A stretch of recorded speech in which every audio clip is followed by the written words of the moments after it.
7 News is your local election headquarters, and believe it or not, voters will be back at the ballot box in just a few short months.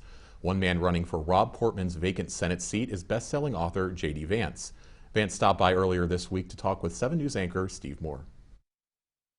Nearly 24 candidates will be vying for one of Ohio's 2 seats in the United States Senate this November, but Republicans will have a huge swath of options to choose from in the May 3rd primary.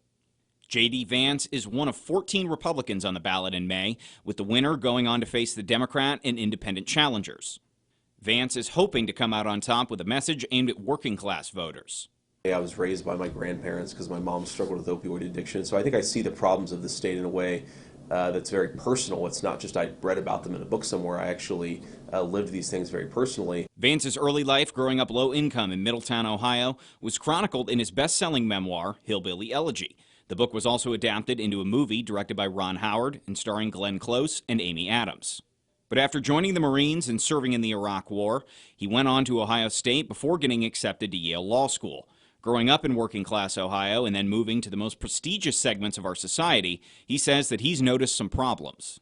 One of the things I realized is that so many of the people who control this country feel no real sense of obligation or duty to the citizens of this country, and that's something we've got to change. You can't have a real country if the leaders don't feel like they owe their citizens anything. He says an unholy alliance is formed between our government and the country's biggest corporations. With so many names on the ballot, we asked Vance about a common problem among politicians. They will say certain things on the campaign trail to the delight of voters, but when they win, they don't keep those promises, leaving voters feeling betrayed.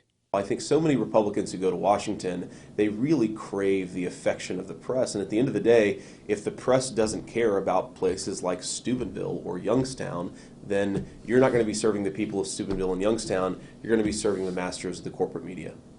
For 7 News, I'm Steve Moore, working for you. Steve, thanks. Ohio will also see a competitive governor race, with incumbent Mike DeWine facing challenges from high-profile Republican and Democrat candidates.